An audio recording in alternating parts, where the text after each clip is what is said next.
Vamos lá.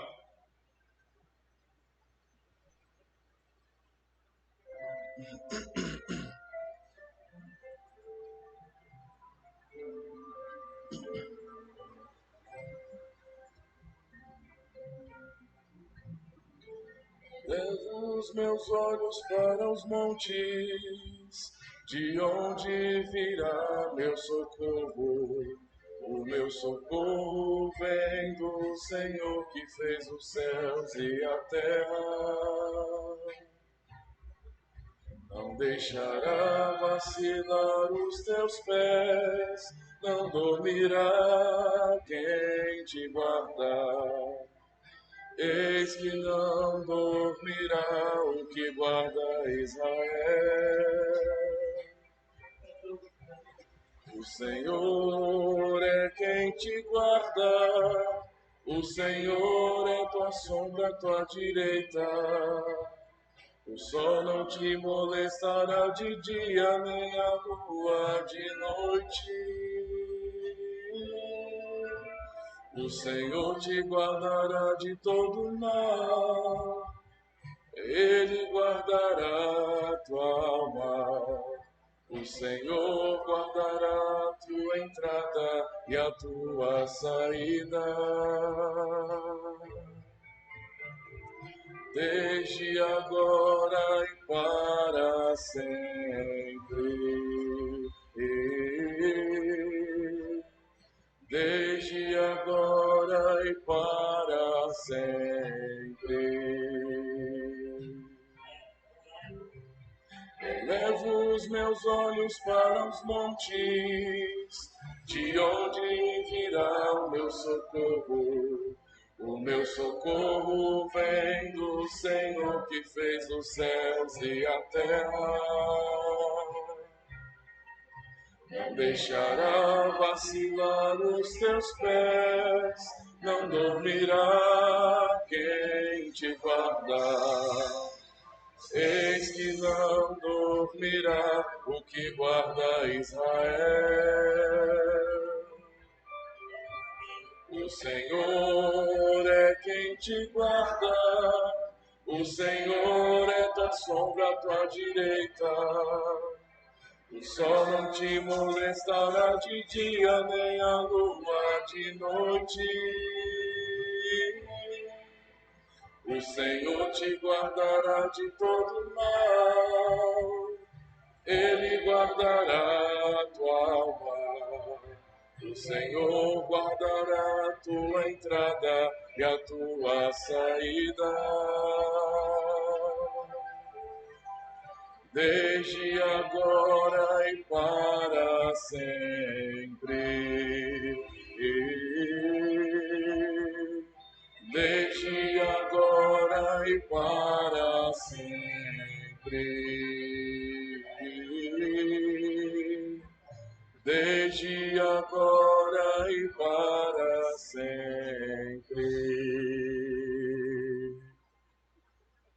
Ontem não é difícil, né?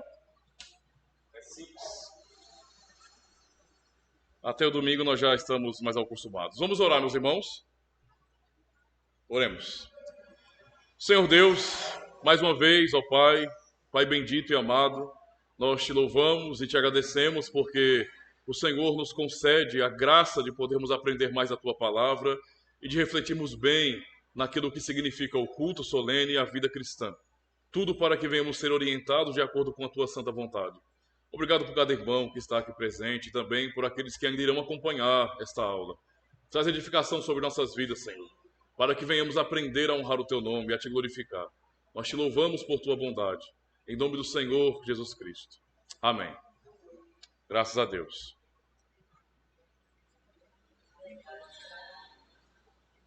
Nós vamos começar uma aula agora, viu?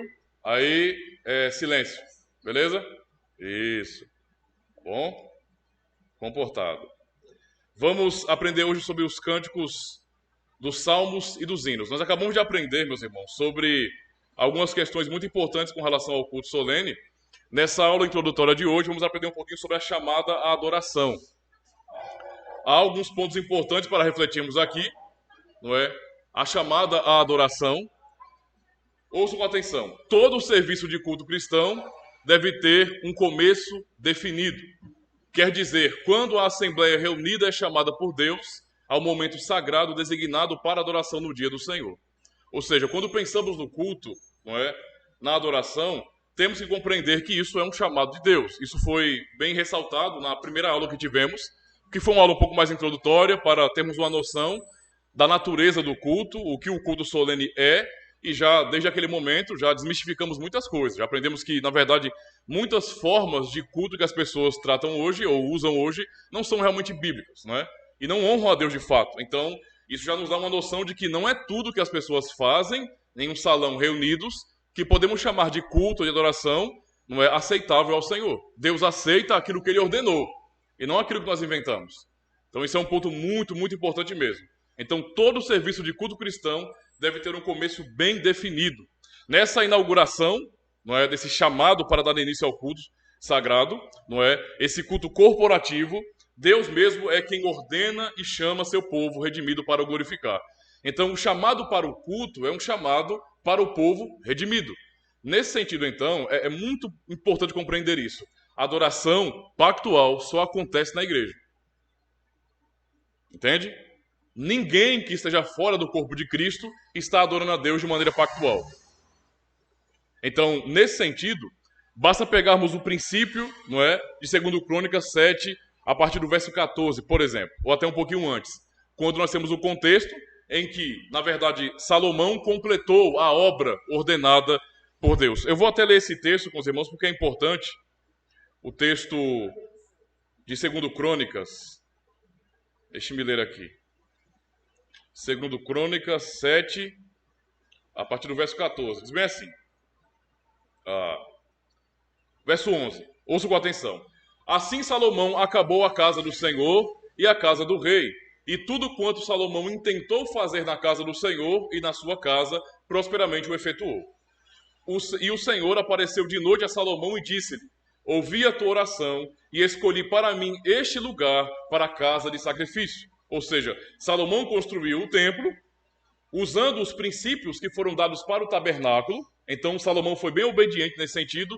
E Deus, porque viu a obediência, não é? Está tudo feito certinho, o Senhor escolheu aquele lugar, não é? O templo ali que Salomão construiu, para a casa do sacrifício, isto é, para o local de culto solene. E ele vai, no verso 13, vai mostrar justamente a interação da providência de Deus, não é?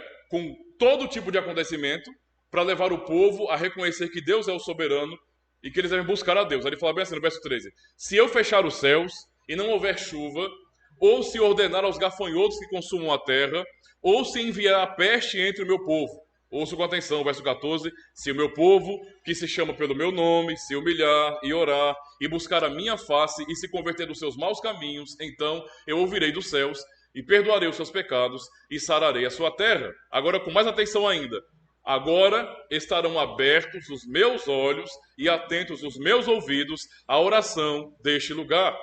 Porque agora escolhi e santifiquei esta casa, para que o meu nome esteja nela perpetuamente. E nela estarão fixos os meus olhos e o meu coração todos os dias. Então, qual é o princípio que nós extraímos daqui? Nós não temos mais um templo feito por mãos humanas. Então, onde nós podemos enxergar esta bênção, não é? De Deus realmente recebendo a adoração do seu povo e estando atento ao que o seu povo ora a Ele, é justamente pensar no momento do culto solene. É no culto que vemos essa bênção acontecer. Deus, então, chama o seu povo, o povo redimido, para então abençoar esse povo. Por isso, fora do corpo de Cristo, não há adoração genuína, adoração verdadeira. Tá certo? Então, é importante perceber algumas coisas importantes aqui, tá? Algumas coisas bem certas aqui. O culto começa com Deus, já aprendemos sobre isso. Certo? O culto começa com Deus. Deus chama o povo para a adoração. Significa dizer que não é uma mera questão de escolha nossa.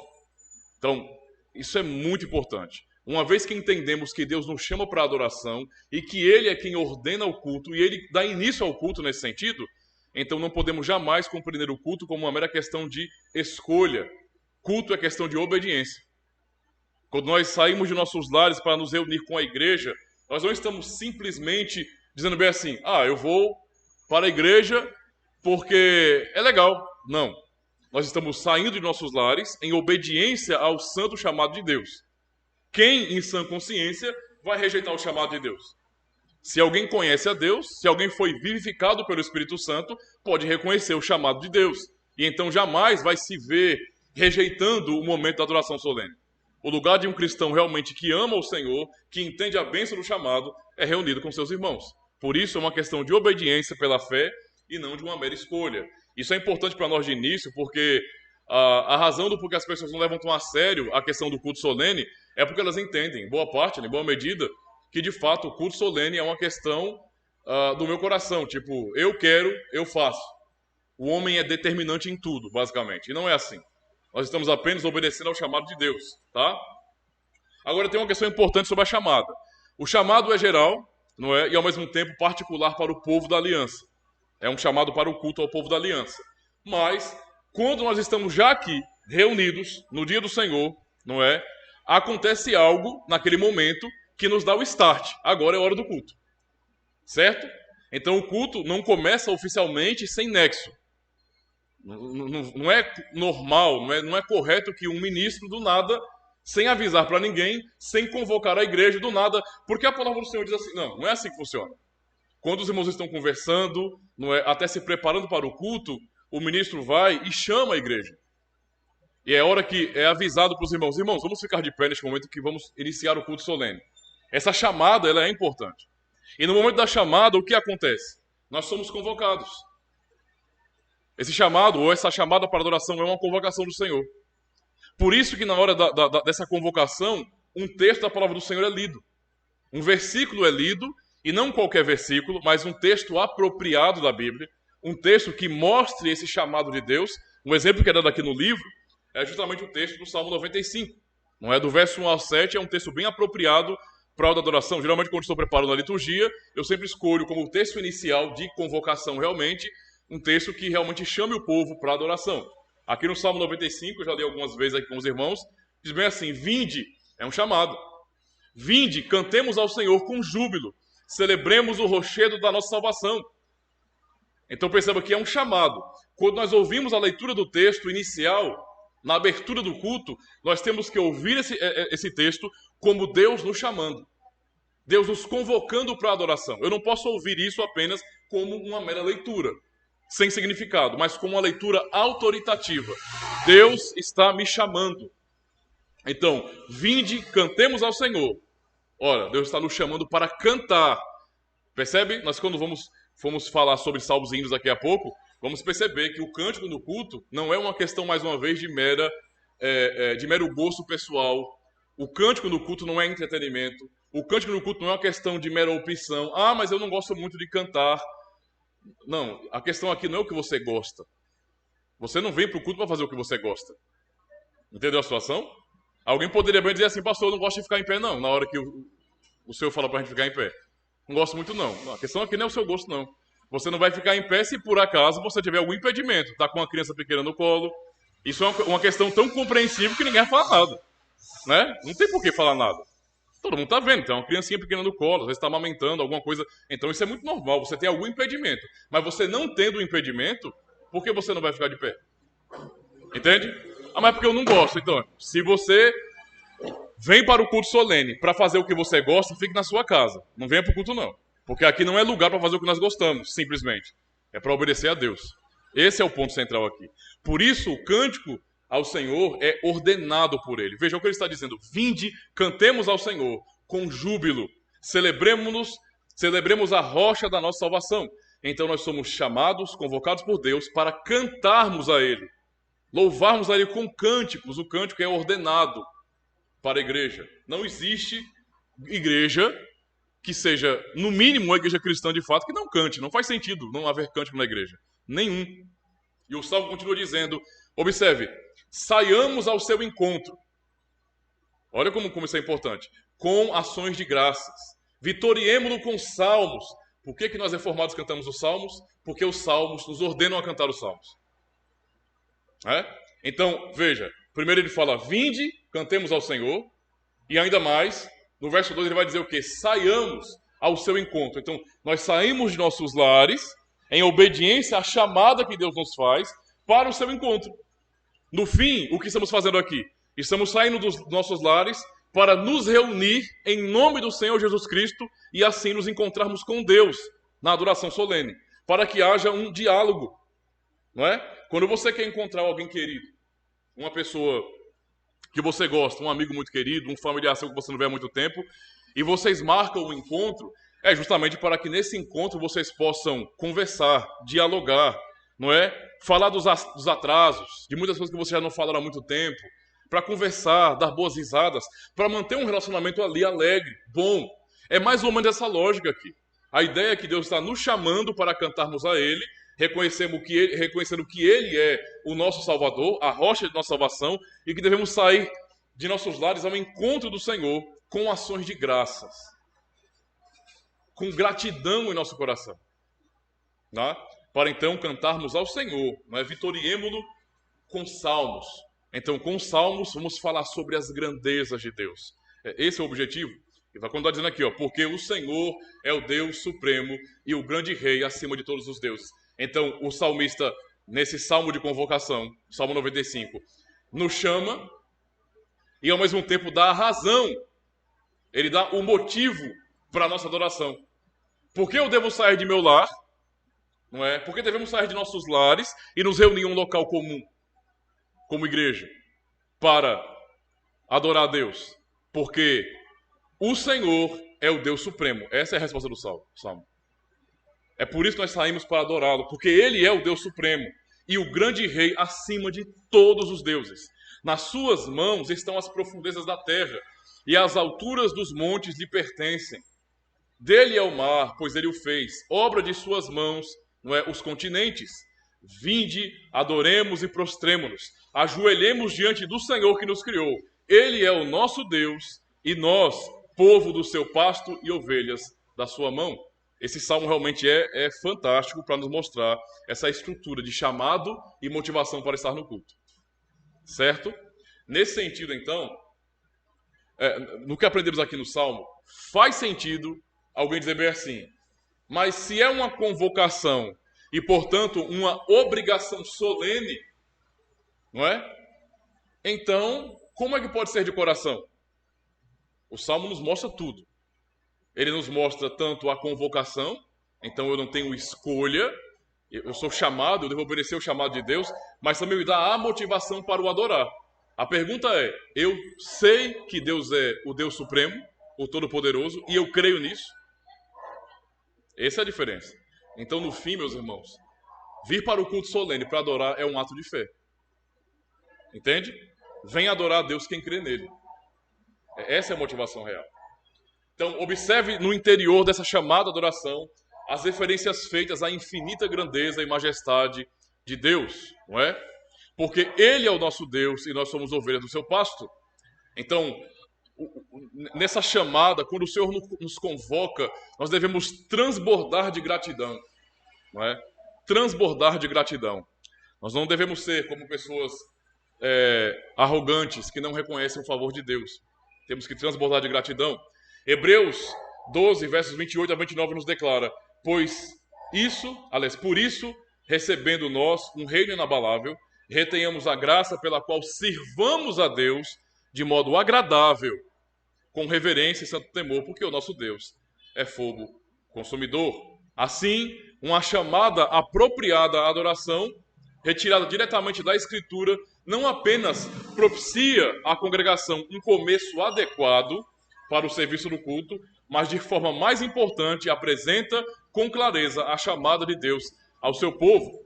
Então, essa é a parte introdutória da nossa aula de hoje, para dar ênfase na questão da chamada. É por isso que o culto começa do jeito que começa. É por isso que toda vez que chega o domingo, tanto no culto de manhã como da noite, eu chamo os irmãos a estarem de pé e depois eu leio um texto bíblico, porque esse texto é Deus chamando a sua igreja para adoração. E ali começa o culto. Esse é o propósito. Certo? Agora sim, vamos pensar sobre o cântico dos salmos e dos hinos. Ao longo dos últimos mais de 30 anos, os salmos inspirados e os hinos históricos têm sido marginalizados para dar espaço a um novo gênero de música, quase sempre referido como louvor e adoração. É lastimável que esse gênero relativamente novo de música eclesiástica tem quase sempre ficado muito aquém ou distante, não é, da profundidade teológica e da excelência musical contidas nos saltérios e inários tradicionais. Na verdade, boa parte de nós não tem ideia do tesouro musical e poético que nos foi legado pelos nossos ancestrais espirituais. Então, observe, nessa parte aqui, que dá introdução ao cântico de salmos e hinos, o autor está falando sobre uma manifestação triste de nossos dias. E qual é a manifestação? As comunidades cristãs, em sua maioria, têm abraçado os novos estilos de música. E eu tenho que dizer para os irmãos, olha, as músicas que nós temos aí no mundo, eu falo todo tipo de música, cristã, não cristã, é tudo música que está no mundo, né? Nós temos que ser cuidadosos e tentar pescar ou tentar achar uma florzinha no lixão. Porque o mundo musical é um lixo, é uma desgraça vergonhosa, é podre, é pobre, é vergonhoso. Melodia, antigamente quando você vai estudar, no YouTube em casa, coloque música clássica, certo? Playlist de música clássica. E ouça músicos antigos como Beethoven e outros. Não é para questão de você ter gosto por música clássica, tem gente que não gosta, mas é para você entender a arte. E só ouça e perceba como aquelas músicas antigas tinham inteligência. Quando você percebe toda a engenhosidade, não é? A melodia bem montada e que provoca em você sentimentos diversos, não uma coisa só, mas uma variedade de sentimentos, certo? E são músicas tão belas e tão clássicas que elas evocam algo de majestoso. Tanto é que pode perceber que vai assistir um filme, quando você tem uma cena num filme, que é uma cena de uma batalha épica, por exemplo, que tipo de música coloca? Claudinho Bochecha? O Rei da Cacimbinha? Não. O que eles colocam, não é? Eu estou citando exemplos chulos do Brasil, né? Que são podres. Música sertaneja? Não. O que eles vão colocar naqueles filmes, onde tem as cenas épicas, são músicas clássicas, que têm melodias fortes, que trazem um senso de glória para as pessoas, que dão motivação para uma batalha épica de verdade. Ou seja, a cena combina com a trilha sonora, com a música. No passado se tinha essa compreensão e se usa isso no cinema, mas na música popular, não. E, infelizmente, a nova geração ela tem um gosto musical péssimo. Eu não estou falando somente de música... Vamos já botar de lado estilos musicais brasileiros que são um lixo, são uma vergonha. Eu não preciso citar que funk é uma desgraça, é uma vergonha. Aquilo não é música. Aquilo é uma safadeza sonora. É uma coisa vergonhosa, podre. Nós estamos vivendo num país de gente maluca. O nosso país é um país de gente doida, maluca. O nosso país é assim. Porque se o nosso país fosse um país de pessoas decentes, nunca um funk da vida ou qualquer música que faça apologia à sexualidade, a crime ou a drogas poderia passar de maneira comum. Nosso país é uma vergonha nesse sentido. Mas não só o funk, axé, sertanejo universitário. Tem uma série de estilos musicais brasileiros que são uma verdadeira vergonha. Só se fala de ser vergonhice, baixaria e de chifre, né? A coisa que mais tem no Brasil, o que o brasileiro entende, culturalmente falando, é música de chifre. Para todo gosto. Certo? É isso que o brasileiro entende. Tudo isso mostra que o gosto nosso, nossa geração, é uma desgraça. Quando você pensa em músicas americanas, não é diferente, não. Muito antes dos brasileiros, os americanos, eles realmente secularizaram tanto a cultura norte-americana que ficou uma vergonha do mesmo jeito. Vai assistir não dá para assistir um clipe de uma música americana. São poucos que você consegue assistir. Poucos. Eu nem gosto de clipe, porque uma hora vai ter alguma porcaria ali, né? Mas você vê o nível que é. O objetivo ali é mostrar mulheres nuas. Basicamente é isso. Esse é o foco. É isso que eles chamam de cultura, essa nojeira. Pois bem, toda essa desgraça pobre, e quando eu falo pobre não é só no visual, não. É em termos de letras, são letras pobres, letras que não têm sentido. Letras, meus irmãos, me perdoem, mas a impressão que eu tenho é que quem compôs a letra foi um cara chapado de droga. É sério. Parece que a pessoa cheirou uma carreira de cocaína, tava doido de pedra mesmo, e aí foi e compôs, porque a música não tem sentido. E aí eles pegam uma música sem sentido e colocam num ritmo frenético, viciante, tá? Porque o ritmo é viciante de música. Nós somos seres também musicais. Deus nos criou para música. Então, estilos musicais acabam nos atraindo. Então, são estilos viciantes. E eles ficam repetindo a mesma idiotice o tempo todo. Essa mentalidade, músicas, elas são muito importantes, irmãos. A qualidade da música, ela denuncia a qualidade da cultura. Tá de desgraça. A qualidade da música da geração denuncia que tipo de cultura aquela geração tem. Então nós não temos uma cultura boa, porque infelizmente a música está denunciando isso. É uma desgraça. Aí você pega tudo isso, esse conceito pobre de música, onde você esvazia a arte, e é difícil de entender. A música na igreja, ela também é uma arte. Ela não tem um objetivo simplesmente artístico, o objetivo é sacro, é a adoração a Deus, mas você vê a arte ali, porque a melodia, há uma ciência ali trabalhando. A arte, não é? A harmonia.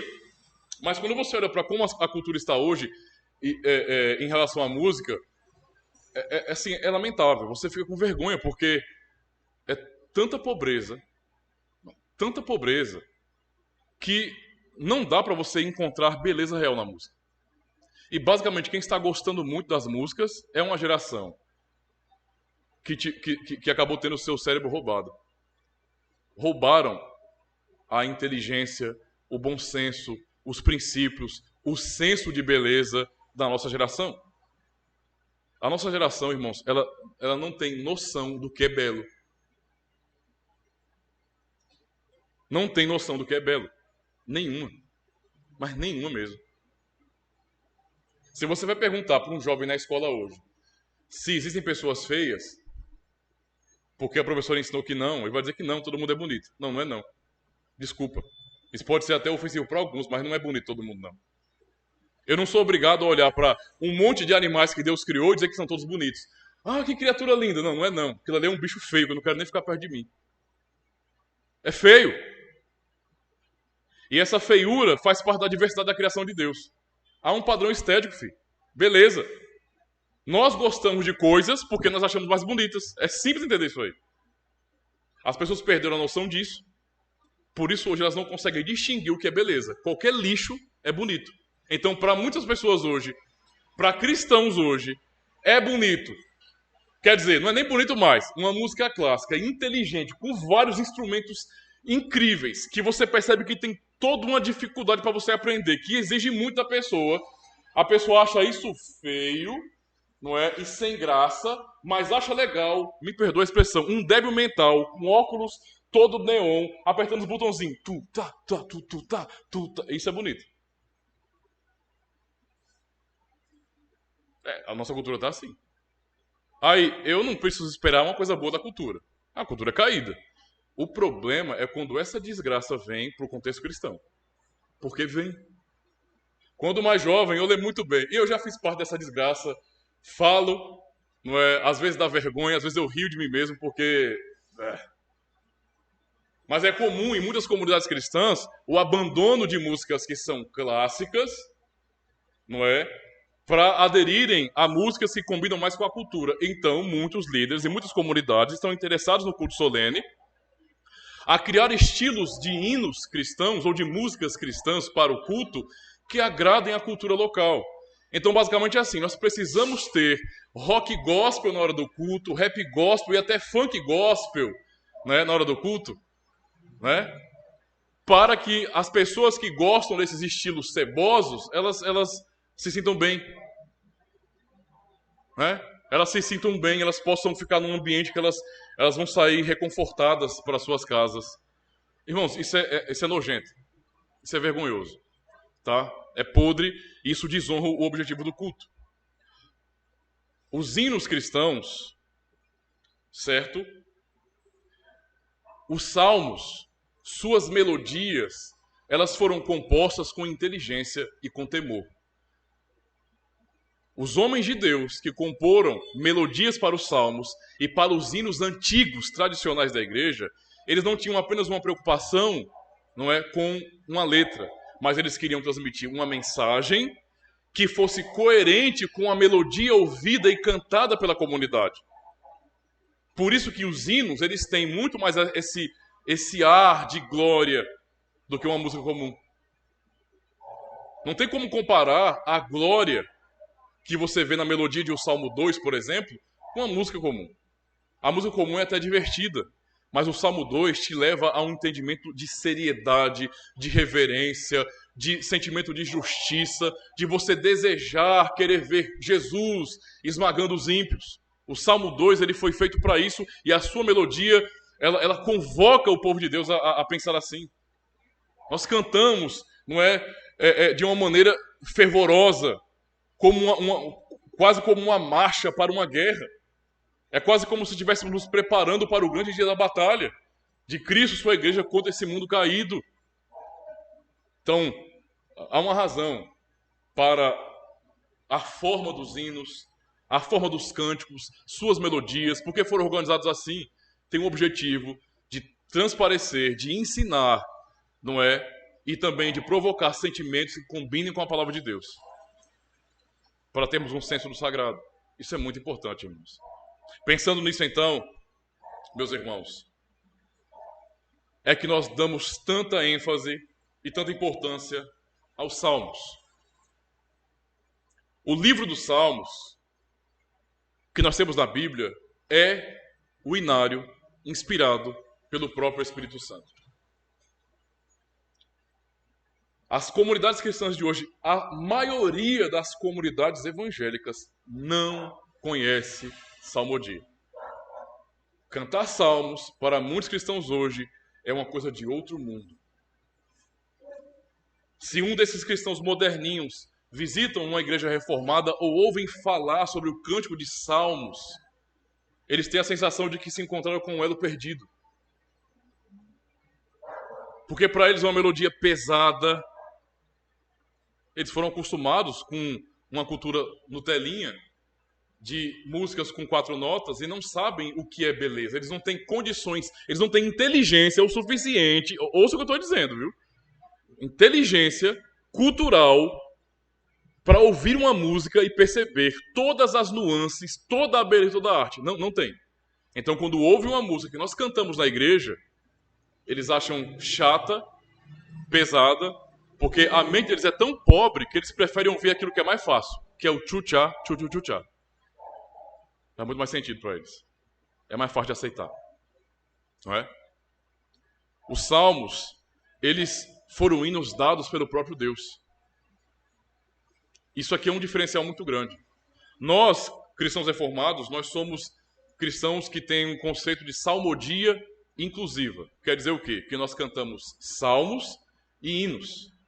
Então, veja bem, os salmos não são opcionais para nós. Salmos não são opcionais. Nós cantamos os salmos porque entendemos que temos uma obrigação para com Deus de cantar os salmos. Os salmos nos convocam a cantá-los. O que nós vemos no salmo aqui? O salmo nos convoca a vitoriar Deus com os salmos. Ou seja, nós somos chamados por Deus para cantar os hinos que Ele inspirou. Quando nós admiramos, por exemplo, uma bela música, uma música de um cantor, de repente aí das antigas, ou talvez um pouco mais moderno, não quer dizer que uma pessoa, porque é de agora, do tempo de agora, também tudo que ela faça não presta, né? Alguns aí conseguem soltar algumas pérolas boas que dá para você colher. É raro, mas você acha alguma coisa boa. Raro, mas você ainda acha alguma coisinha lá. Né? Quase se acabando, mas você consegue achar alguma coisa. Pois bem, imagine que você tem um cantor, uma música específica que você gosta muito, porque a melodia é muito bonita, mexe com você, porque a letra realmente é muito profunda, e você admira como aquela pessoa teve inteligência para pensar numa letra tão bem elaborada assim. Agora para pensar, foi um homem que fez aquilo. Os salmos não são composições humanas. Ele vem direto do Espírito Santo. Você está entendendo o que é isso aqui? Os salmos são autoritativos. São palavra de Deus. Quando cantamos os salmos, não estamos cantando uma composição meramente humana. Estamos cantando a própria palavra autoritativa de Deus. Então isso já mostra um diferencial muito grande e o porquê que para nós os salmos não são opcionais, nós temos que cantá-los. Até pouco tempo, irmãos, até o século XVIII, os salmos eram comuns nas igrejas. Hoje é uma novidade. Hoje é uma novidade. Parece que aconteceu algum tipo de bug no milênio que as pessoas esqueceram da identidade cristã. Não há uma conexão do cristão de hoje com o cristão de antigamente. É estranho isso aí, não é? E eles foram feitos para serem cantados, não somente para serem lidos, mas para serem cantados, não é? Eles foram divinamente inspirados justamente para servirem ao povo de Deus, tá? O povo da antiga aliança foi chamado para cantar os salmos, assim como também nós, povo da nova aliança, certo? Por exemplo, o apóstolo Paulo exortou os crentes de Éfeso para que se tratassem, falando entre vós, ouçam com atenção, com salmos.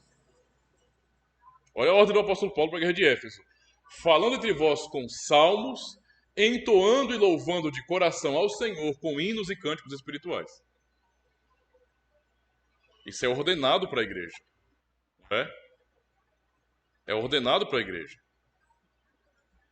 Eis o que Calvino, reformador de Genebra, no seu prefácio ao Saltério Genebrino Sim, em 1543, João Calvino, reformador, não é?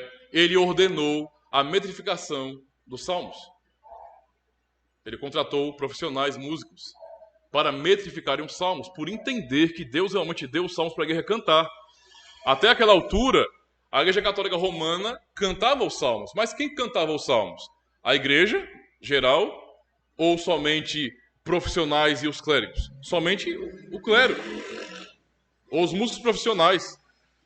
Não é? E eram cânticos bonitos, cânticos gregorianos, tem salmos gregorianos lindíssimos. Eu acho bonito, muito bonito mesmo. Mas não era uma coisa que tinha acesso ao povo. Calvino entendendo, bem como os demais reformadores, principalmente Calvino, compreendendo que a igreja adora a Deus, que o culto, no culto solene não há participação, o culto é participativo. Então toda a igreja canta, ele entendeu que era necessário, sim, organizar os salmos de uma maneira musical para a igreja cantar. E então foi ordenada a métrica, ou seja, a organização e adaptação dos salmos em estrofes para a igreja cantar com melodias. Assim foi. E para os irmãos entenderem que bênção é a nossa tradição, as melodias que Calvino, não é, alguns ele criou, outras foram os músicos que ele contratou, não é, para compor o Saltério de Genebra. As melodias de Genebra nós também usamos hoje. Há muitos salmos que nós cantamos aqui no culto que tem 500 anos, a melodia. E tem gente que se gaba porque a igreja tem 100 anos e desde o começo desses 100 anos eles têm um inário próprio. E eles ficam todos orgulhosos. Aqui, ó. Há 100 anos nós cantamos desse jeito, né? Calma aí, irmão, peraí. Nós cantamos salmos, não é, já há 500 anos. A mesma melodia. O que cantavam lá na Europa, nós cantamos aqui também. Não é? Por entender a importância do canto dos salmos. O que ele disse, então, na introdução, no prefácio desse saltério? Ele fala, depois de termos investigado tudo e buscado aqui e ali, não acharemos cânticos melhores e mais adequados ao propósito do culto do que os salmos de Davi, que foram falados pelo Espírito Santo e feitos por seu intermédio. Então ele entendeu realmente, bem como os demais pastores, não é, que se tem algo apropriado para o culto, em termos de cânticos, são os salmos. Com respeito à adequação das melodias postas nos salmos, Calvino declara sabiamente. Agora entendam, eu falei tudo aquilo sobre qualidade de música, cultura, melodia, estilo musical, para falar sobre isso. Olha o que Calvino falou sobre as melodias dos salmos daquele período, que usamos hoje ainda. O Salmo 2, porque se amotinam, a melodia de Genebra, 500 anos. Não é? É preciso sempre tomar cuidado para que a música não seja nem leve, nem frívola. Olha a preocupação. Mas que tenha peso e majestade. Quem já assistiu, não precisa nem pensar em Senhor dos Anéis ou As Crônicas de Nárnia. A Canção da Batalha, que eu acho massa demais. A Canção da Batalha de Nárnia é uma orquestra maravilhosa. Né? Você pode pensar na glória daquela música. Você fica até... dá vontade de pegar uma espada, meu amigo. Pegar uma espada e falar liberdade, e sair correndo para poder lutar pela própria vida e pelo país. Porque a música evoca isso mesmo. Certo? Ou seja, tem esse peso. E Calvino aqui está dizendo que, na verdade, quando foram compor as melodias para os salmos, a sua preocupação foi, olha, as melodias para os salmos que cantaremos no culto solene não podem ser melodias medíocres, frívolas. Não podem ser melodias pobres. Você está entendendo? Que não cooperem com a mensagem cantada. Nós estamos cantando a glória de Deus, a majestade de Deus. Então a melodia precisa nos incentivar emocionalmente a isso. Eu não vou colocar uma melodia engraçada, uma melodia pobre, sabe, fraquinha, que não cause essa sensação no nosso coração, não é? De vitória, de glória. No salmo ao Senhor. Não faz sentido isso. Tem que haver peso, não é? Tem que haver peso. E até mesmo para distinguir esses cânticos dos cânticos que temos lá fora. Então tem que haver peso e majestade. Além disso, há também uma grande diferença entre a música feita para o entretenimento, a mesa da casa, e os salmos cantados na igreja, na presença de Deus e dos seus anjos. Então nós precisamos aprender a fazer distinção. Uma coisa são as músicas de entretenimento. Outra coisa são as músicas feitas para Deus.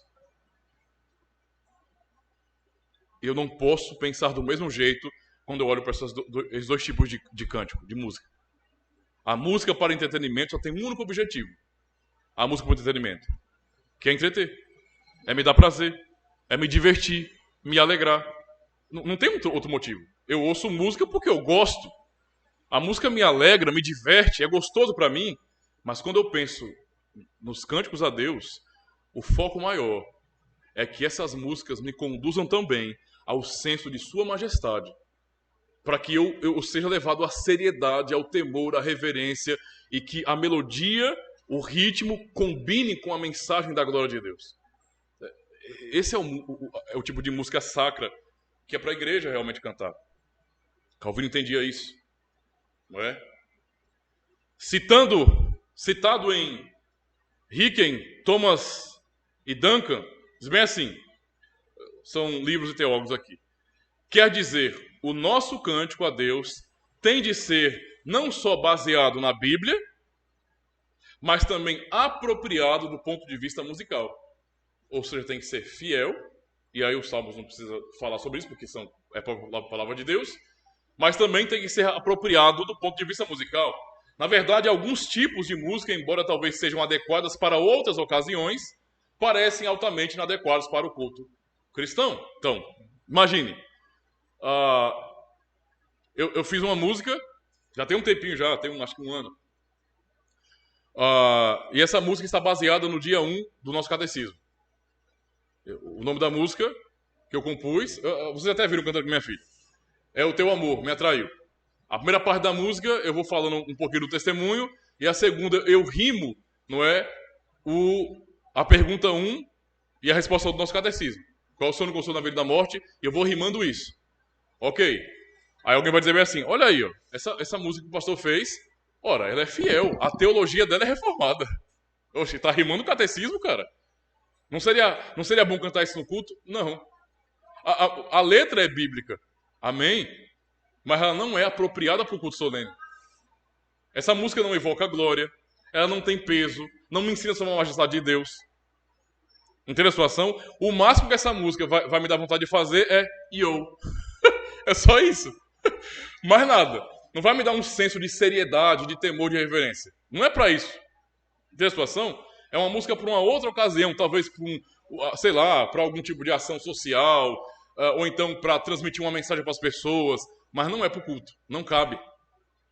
A mesma coisa, mas eu ouvi uma música do Oficina G3, aquela banda de rock evangélica, né, cristã, e tem uma música, pastor, mas pense numa letra. Quando eu ouço os caras cantando, eu me arrepio todinho. Aí eu vou ouvir a música. Vixe, maravilha, cara. É muito massa. Eu me arrepiei também, mas no culto não. Porque não é apropriado para o culto. Qual o sentido? Daqui a pouco o irmão vai querer que o pastor deixe o cabelo crescer, bota umas botas, né, umas botinhas aqui, Coloca aí umas luvas e uns braceletes aí com um monte de ponta de ferro, não é? Alguns irmãos tocando bateria na guitarra e eu aqui com o microfone. Isso não é coisa para o culto, irmãos. Né? Veja, é uma música para o entretenimento. Para o culto, não. No culto, reverência. Santidade ao Senhor. A música, então, na igreja tem que acompanhar essa lógica. Um detalhe importante também sobre, sabe, a bênção que é cantar os salmos. Irmãos, vamos ser sinceros. Tentem raciocinar comigo. Você acha que uma pessoa que está compondo uma música cristã, um evangélico de hoje, né? Quantas músicas evangélicas que vocês ouvem que a pessoa que está compondo, ela tem coragem de falar de maneira imprecatória? O que é falar de maneira imprecatória? É falar sobre juízo contra os ímpios. A pessoa vai escrever lá a música, geralmente músicas que são bem emocionais, que tocam no meu coraçãozinho. Porque eu estou sofrendo, Jesus me ajuda. Porque não sei o quê. Porque ele vai restituir. Eu quero de volta o que é meu. Tem certeza? O que é seu, meu amigo, o de perto é inferno. Você quer isso mesmo? Eu quero de volta o que é meu. Não é? Ou então a minha vitória é sabor de mel. Ou então um monte de blá blá blá que você ouve por aí. Esses cantores, geralmente, eles procuram fazer músicas que agradem, né? Que emocionem, que provoquem sentimentos bons, positivos. Mas dificilmente você vai ver algum cantor gospel, algum cantor cristão, compondo uma música que fala verdades condenatórias para as pessoas. Tipo, você não vai ouvir um cara cantando, fazendo uma música para cantar no culto, ou para ouvir em casa o CDzinho dele bonito, para poder a lágrima descer na hora que estiver lavando a louça, né? Ele fazendo a música assim, olha, vocês serão condenados ao mais profundo do inferno porque vocês são infiéis ao Senhor. Você acha que alguém vai compor uma música assim? Eu acho que as pessoas têm medo de fazer isso. Isso não vai vender, né? Ninguém vai querer comprar um CD dizendo que você está condenado. Né? Te exortando por causa do seu pecado. Não. Aonde é que você vai ver isso? Nos Salmos. Os Salmos, eles são tão diversos em termos de temas que você pode cantar tudo sobre a vida humana nos Salmos. Nos Salmos você canta cânticos que são verdadeiras orações. Orações profundas e sinceras do povo de Deus. Nestes Salmos, quando você tenta ler os Salmos, tentando entender, por exemplo, o sentimento que há no Salmo. Há um sentimento no Salmo. Quando vocês leem, por exemplo, o Salmo 42, que já cantamos no culto, onde o salmista está clamando a Deus, porque ele está fora de Jerusalém, não pode adorar. Ele fala como ele está angustiado. Por que está batido a minha alma? Por que te perturbas dentro de mim? Espero em Deus, por ainda louvarei. Quando você lê um salmo como esse, qual é o sentimento que vem daí? Que você imagina que o salmista está batendo na hora? Tristeza. Certo? Tristeza. Então é uma oração triste da parte do salmista que está afastado de Jerusalém. Quando a melodia do salmo foi composta, não é? Essa melodia ela teve que ser apropriada para o sentimento que há no salmo. Então teve que ser uma melodia triste. Não dá para fazer um salmo, porque está batida a minha alma. Não dá. Tem que haver uma lógica entre a mensagem, o texto, e aquilo que nós cantamos, a melodia, a harmonia em si. Então tem que haver tristeza nesse sentido. Tá? O autor dá alguns exemplos aqui. Ele fala bem assim, olha, os salmos lidam com todos os aspectos da vida humana. Por exemplo, Deus parece estar muito longe? Cante o Salmo 10, que fala sobre isso, sobre o sentimento de sentir que Deus está longe e clamar por Ele. Você está andando pelo vale da sombra e da morte? Tá? Canta o Salmo 23, que até fala sobre isso. Não é? Você está feliz e cheio de alegria? Hoje você acordou com aquela alegria, aquela coisa irradiante? Cante o Salmo 146. Aleluia, ó minha alma. E assim por diante. Você está, de repente, sentindo necessidade de confiar na proteção de Deus? Você está se sentindo um pouco inseguro? Canta o Salmo 121. O que nós acabamos de cantar no início? Elevo os meus olhos para os montes, de onde me virá o socorro. É isso aqui. Entende? Os salmos, eles foram dados para que nós também, com inteligência, viéssemos expressar também sentimentos nossos. Inspirados por Deus aqui. Não é? O que cantamos quando acontecem atrocidades, coisas terríveis no mundo? Como o 11 de setembro, lá nos Estados Unidos, e outras catástrofes mundiais que chocam todo mundo. E você vê Deus agindo com seu poder e sua ira.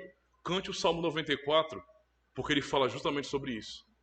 Ou seja, aqui só são poucos exemplos, para nos mostrar que os Salmos têm uma variedade de sentimentos e de temas para o povo de Deus cantar. No Salmo 2, como já falei, ele está ameaçando os ímpios. Deus está ameaçando os ímpios, rindo deles. O Salmo 2 é Deus rindo dos ímpios, porque os ímpios são tão tolos e tão cegos que eles se amontoam, eles se juntam em revolução contra Deus e contra Cristo, o seu ungido. Eles dizem, vamos quebrar suas correntes, vamos romper essas cadeias, vamos ser livres, vamos ir contra o Senhor. E o Senhor do céu olha para essas pessoas e ri.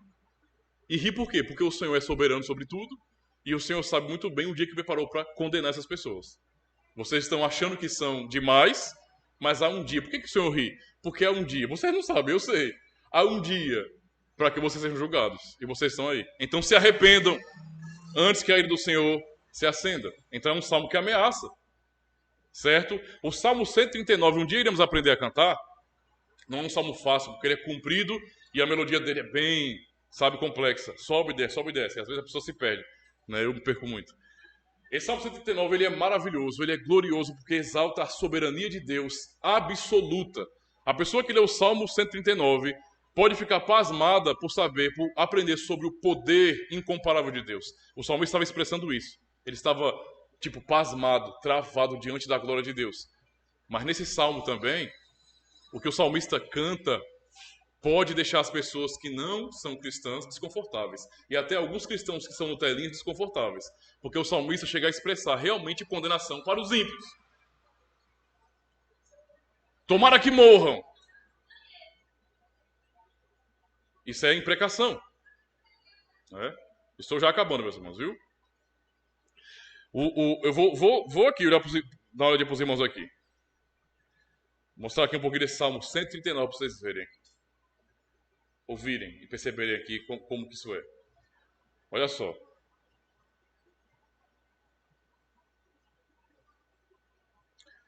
Na última estrofe deste salmo, a partir do verso 20, o salmista canta: eles contra ti rebeldes estão, falam malícias inimigos teus. Olha o que ele vai dizer. Não odeio eu quem odeia a ti, não abomino os que são contra ti. Isso é o que nós já cantamos o Senhor da Glória. Vamos aprender a cantar também aqui, viu? Ou o que é cantado, e que deixava ímpios que visitavam a igreja meio assim, sabe? Onde é que eu tô, hein? Porque a coisa é séria aqui. Nós cantamos que ódio consumado tenho sim, são de fato inimigos meus. Então, esse salmo mostra a glória de Deus e também a indignação do salmista inspirado pelo Espírito Santo contra os ímpios que não reconheciam a glória de Deus. Então os salmos, eles são honestos. E eles mostram, sim, que Deus está irado contra o pecador. A realidade é essa, irmãos. Então, os salmos são uma grande bênção para a igreja. Precisamos aprender cada vez mais a cantar os salmos e a nos alegrar de fazê-lo. Não é? Além disso, os salmos nos ensinam a orar. Os salmos são orações. Eles nos ensinam a orar, nos dão uma boa estrutura, porque as palavras que são usadas dos salmos, como são orações, como são cânticos, a sua estrutura ou seu gênero literário é poesia. Os salmos são poesias. E a maneira poética como os salmistas eles se dirigiam a Deus é uma maneira muito bela, a maneira de orar. Olha, quando eu era criança na escola, se alguém também teve aulas como eu vou explicar agora, pode dizer que sim, viu? Porque foi muito bom. Quando eu era criança na escola, eu lembro muito bem, isso década de 90 ainda, viu? Eu ainda lembro. A professora de português não só nos ensinava gramática, a fazer uma redação. Ela nos ensinava, ouçam bem, a fazer cartas para autoridades. Alguém passou por isso na escola? A professora ensinando como você se dirige a uma autoridade pública, seja o prefeito, seja o presidente, excelentíssimo. Você aprendia vários termos, não é, que devem ser direcionados. Toda essa formalidade, esse decoro é importante nesse tratamento público, certo? Então é uma linguagem trabalhada, uma linguagem distinta, separada, que é direcionada para autoridades. Os salmos nos ensinam a fazer isso com Deus. A maneira como os salmistas expressam a glória do Senhor, seus atributos, seu poder, sua misericórdia, é de uma maneira tão respeitosa que mostra a sua excelência. Entende? Os salmistas não falam de maneira, digamos assim, frívola ou de maneira não reverente. Hoje existe um culto à irreverência. As pessoas acham que quanto mais irreverente, melhor. Meio que a geração nova tem uma aversão ao respeito, né? A você falar. Tanto é, vamos ser sinceros, não vou pedir para ninguém levantar a mão não, tá? Mas vamos ser sinceros. Quantas pessoas vocês conhecem que, principalmente irmãs, né? Que não gostam de ser chamadas de senhoras?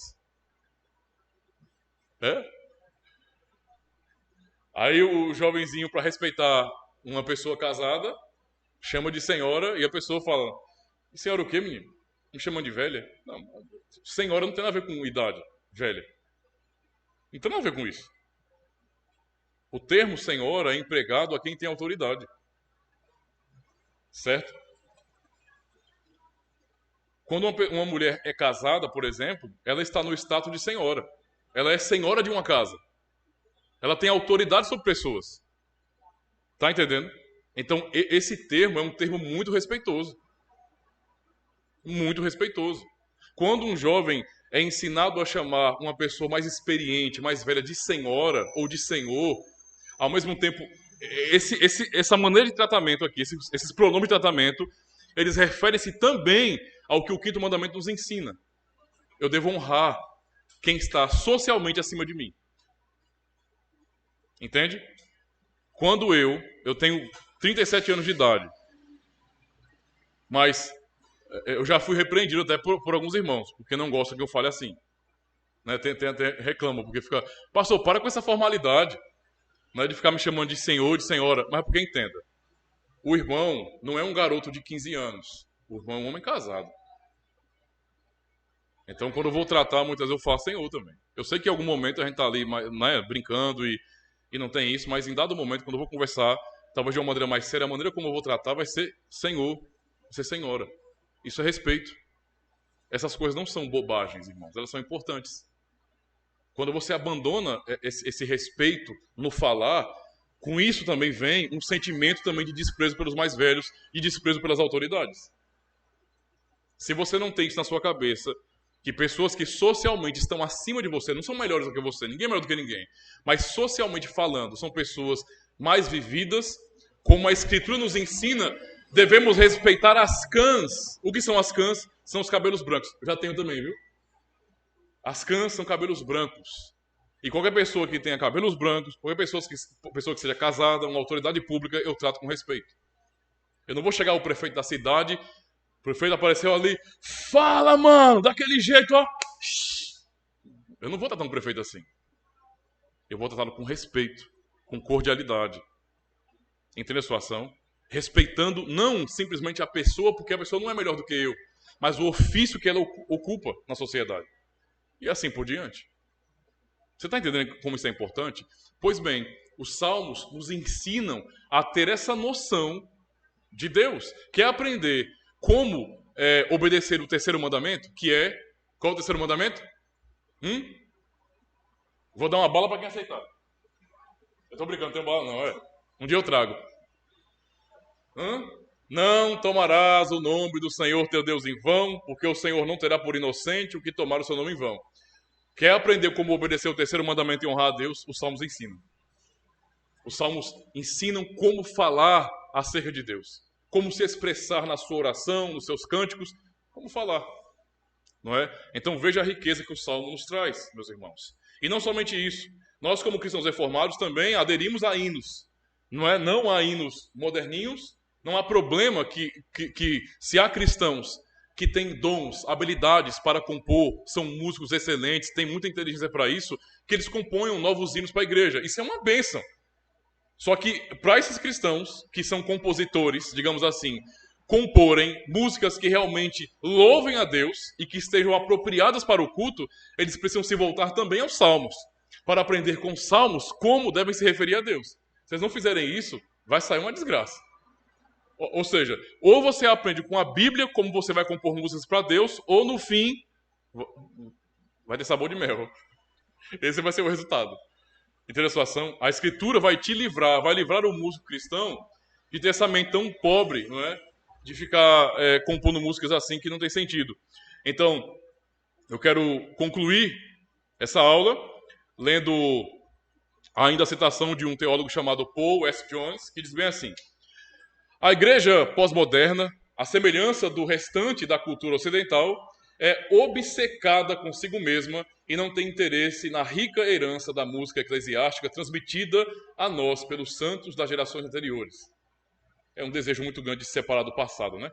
Embora o termo culto tenha se convertido em lugar comum em todos os ciclos eclesiásticos, mínima atenção é dada ao ensino bíblico acerca do culto.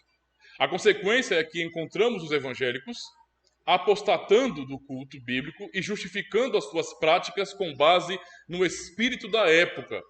Ah, é porque essa é a nossa geração.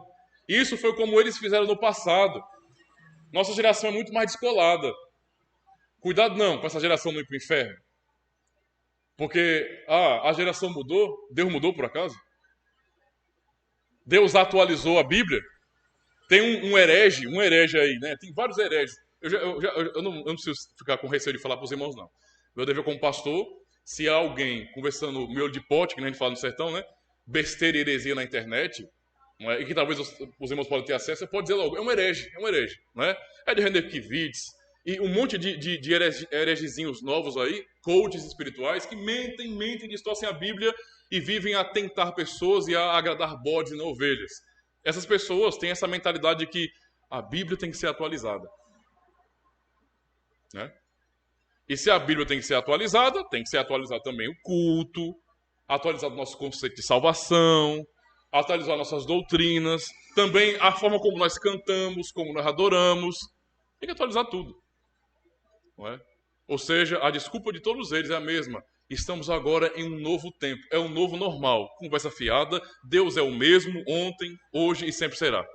Não é? E, portanto, sua exigência permanece a mesma. Continuando, no entanto, uma era hedonista, narcisista, relativista e voltada para si mesma dificilmente seria o que deveria mudar e definir como nos aproximamos de Deus. A citação aqui realmente é importante. Inclusive é até citado, não é? Narcisista e relativista. Não é? Por que a geração de hoje é citada aqui como narcisista? E como isso influencia cristãos de hoje? Basicamente, é a idolatria do eu. Entende? A idolatria do eu. Eu tenho que ser agradado. Tudo para mim. A mim seja a honra e a glória para todo sempre. Amém. A geração de hoje é assim. Não é? Por isso que o culto bíblico não agrada pessoas carnais. Há alguns comentários na internet que são engraçados, né? De pessoas que... acho que, se eu não me engano, o reverendo Augusto já falou até sobre isso uma vez, contando algum desses testemunhos que acontecem com comunidades evangélicas, sobre alguém que foi para o culto, não é? Foi ao culto, e então falou com o pastor: pastor, eu quero louvar a Deus hoje. No evangeliquez, o que a pessoa quer dizer? Eu quero uma oportunidade para cantar no culto hoje.